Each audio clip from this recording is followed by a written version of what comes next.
When my eyes opened in that hospital room, I saw it all in high definition. Things that were once invisible to me were now center stage in the spotlight. I saw the deeper reason for my mind's disorder. I saw who was really in control. I saw who had been pulling the strings from behind the curtain and using me like a puppet. And not just my strings, but everybody else's too. And it was f***ing scary, people. When I looked into that darkness, what I saw was a gang of monsters huddled around me with spikes and horns and messed up teeth, drooling on my shoulder, whispering in my ear and breathing their hot, stinky ass breath in my face. Ugh. That's the first thing you have to know about these things. They don't have Colgate or floss or Tic Tacs or nothing. They've never even heard of cavities. But even worse than facing that awful smell was coming to terms with what these monsters were. They were a part of me. I'd made them a long time ago. And somewhere along the way, they took over. They were now the ones in control of my life. They were behind so many of the mistakes I'd made, the harmful things I'd done, the ignorant things I'd said, the feelings I'd hurt. Now, I'm not trying to say that all those regrettable things I've done weren't my fault. They absolutely were, because these were monsters I'd given birth to. Actually, that's a terrible image. Let me try that again. These were monsters I'd created. And then I'd let them run wild in my mind, like giant parasites, feeding off certain kinds of negative emotions and thoughts and dumb choices. They'd push me to keep giving them more and more control. And I'd been letting them run my life for years without even knowing it. What I also realized, which is the second thing you need to know, is that I wasn't the only one who had them. You better believe you've got yours too. I hate to be the one to break this to you, but if I don't, nobody else will.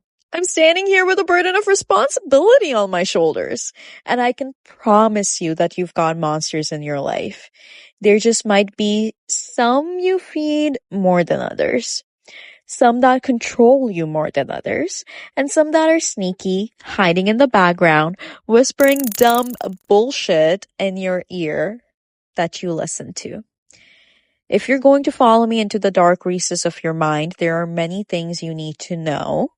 The next is that these monsters are mean and hungry. They're never satisfied. They all want different things and they'll bully you into giving in to them. Sometimes when you make choices, you might think you're feeding yourself and your best interests when you're really not. And it's so hard to tell the difference because these monsters are sneaky as hell. You want to do well in your life. You want to grow and succeed. You want to have fun. You want to get and give love and have a great group of real friends. But these monsters will take all of your basic and reasonable human needs and push them into overdrive. These monsters are compulsive, insatiable. They want more of everything. You want a good meal? They want an all-you-can-eat buffet that never ends. You want love? They want undying devotion every second of day and night. They make everything about me, me, me. As you grow up, they grow up with you. They get born in a moment and start off crawling. They're kind of cute then. Other people like to pet them.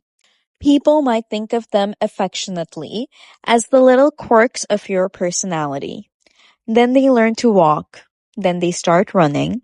Then they go to the gym and start doing squats and bench presses and pull-ups. They get faster and stronger and swole. Until one day they hit a tipping point. And the monsters become more powerful than you. They can kick the shit out of you. But they don't have to because they've already got full control of your mind.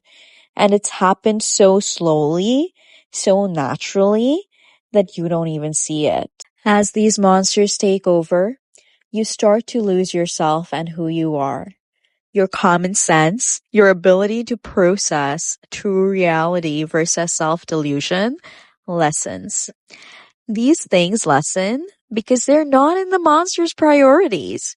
Your inner demons don't give a about reality because reality is their only weakness.